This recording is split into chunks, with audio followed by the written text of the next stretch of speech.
जय हिंद साथियों इस वक्त हैं अपनी मातृभूमि सोडा में और जानते हैं ये हमारा जो गांव है तीनों ओर से नदियों से घिरा है और ये राप्ती नदी की निर्मल जलधारा प्राकृतिक छटाओं के किनारे इस वक्त हम लोग मौजूद हैं।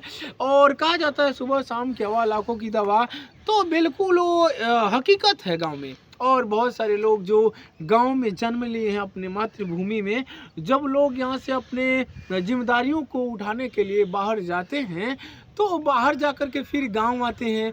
तो बाहर जाना फिर गांव आना, गांव का जो यादें हैं बाहर में किस तरीके से अंतःकरण की अंतरात्मा में हिलोरे मारती है और हिलोरे मार मार के अपने गांव की राप्ती नदी की हिलोरों को याद दिलाती है। तो पूछेंगे, तो सबसे पहले बताइए आप गांव की यादें कैसे जुड़ी? जैसे बाहर रहते हैं आप तो गांव आ जाते हैं, जो गांव बेटर है रहने के लिए कि शहर बेटर है? कौन दोनों बेटर? गांव सबसे बढ़िया है। यहाँ शुद्ध ऑक्सीजन है। गांव का सबसे बढ़िया है। हाँ। और गांव में बहुत बढ़िया लगता है हम लोगों को रहने के लिए। अच्छा, हम लोग तरसते हैं शहर में रह के कि हम भी अच्छा, गांव में रहें। अच्छा। लेकिन हाँ, एक दो दिन के लिए आते हैं, फिर भी हम लोग यहाँ का वातावरण ले करके हाँ, और हम लोग चले जाते हैं, पर अच्छा नहीं लगता वहाँ। नहीं? फिर भी भाग के यहाँ आना पड़ता है। अच्छा, वहाँ थोड़ा बहुत करते हैं, हल्का फुल्का तबीयत खराब होती है, तो फिर गांव हम में लोग आइए गांव में आते हैं, गांव में आकर के ठीक हो जाते हैं, ठीक हो बिना दवा जाते हैं। की। अच्छा, बिना दवा की? हाँ। यहाँ की हवा और ऑक्सीजन ही दवा है, गांव का शुद्ध ऑक्सीजन है। तो ये गांव कहा जाता है भारत के हृदय गांव में बसता है, वाकई गांव में बसता है। और हमारे साथ से नासानी जी हैं, ये भी बताएंगे। अच्छा बताइए, आप भी शहर में काफी रहे हैं, हाँ। और गांव की यादें आपके अंतःकरण की अंतरात्मा में कैसे हिलोरे मारती है? जो गांव की ये नदी का जो हवा एकदम शुद्ध वातावरण है, हाँ, ये हम लोग को वहाँ नहीं मिलता है। वहाँ शहर नहीं। के प्रदूषण, वातावरण, रहन सहन क्या है ना, ये जो शुद्ध है, देसी है, वहाँ अगर हम लोग के थोड़ा मोड़ा तबीयत जो खराब होता है ना, इधर आते हैं ना, ऑटोमेटिक सही हो जाता है। हाँ? ये जो प्राकृतिक देन है ना, ये छटाएं, प्राकृतिक वातावरण प्राकृतिक है। नजारे हैं। तो उधर क्या प्रदूषण है, तमाम गाड़ियाँ चलती है, हाँ। रातों दिन प्रदूषण बना रहता है। और ये शुद्ध है, नदी का हवा, गांव का पेड़ पालो, हाँ। एक ना स्वच्छ शुद्ध स्वच्छ हवा, वातावरण, स्वच्छ एकदम स्वच्छ राप्ती नदी की निर्मल जलधारा है, प्राकृतिक छटाएं हैं। थोड़ा रोटेट करके दिखाइए।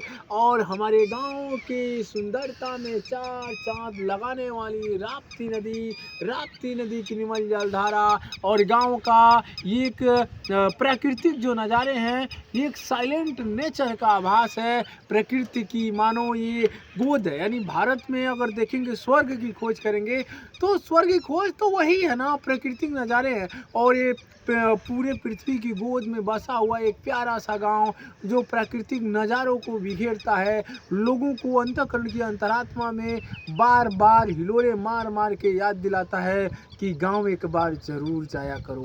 इसीलिए कहा जाता है कहीं भी रहियो लेकिन गांव की मिट्टी को मत भूल जाइयो, है क्यों? कहीं रहिए लेकिन अपने मातृभूमि को जरूर अपने याद करना चाहिए। अंतःकरण के अंतरात्मा में सजो के रहना चाहिए। और कभी मौका मिले तो गांव आइए और अपनों से मिलिए।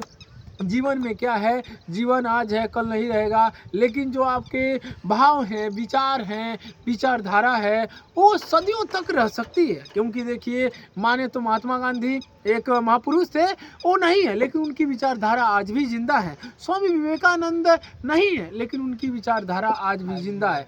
तो बड़े बड़े महापुरुषों की विचारधारा जिंदा रहती है। जैसे श्री राम प्रभु की बात करें तो श्री राम प्रभु नहीं है लेकिन उनके द्वारा किया गया कर्म आज धर्म बन गया और धर्म घरों घरों में पूजा जाता है। तो यही है, समझने वाली बात है। जीवन बार बार नहीं मिलता, एक बार जीवन मिलता है, तो जीवन में कुछ अच्छे कर्म करें और दूसरों का भला करेंगे तो अपना खुद भला होगा।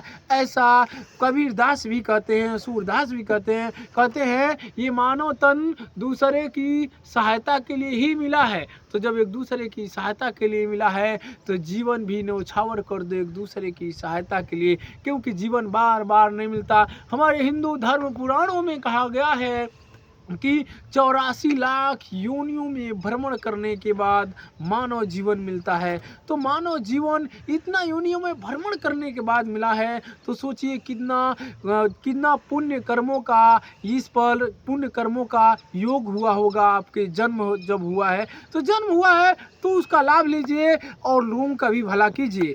और कभी भी मौका मिले तो गांव क्षेत्र के लोगों का जो दिल है वो मंदिर की भांति है। उस मंदिर को सलूट करो, बड़े को हमेशा प्रणाम करो, बड़े का आदर करो, सत्कार करो और आपस में मिलकर रहो भाईचारे की भावना से। यही भारत का सनातन संस्कृति भी सिखाता है।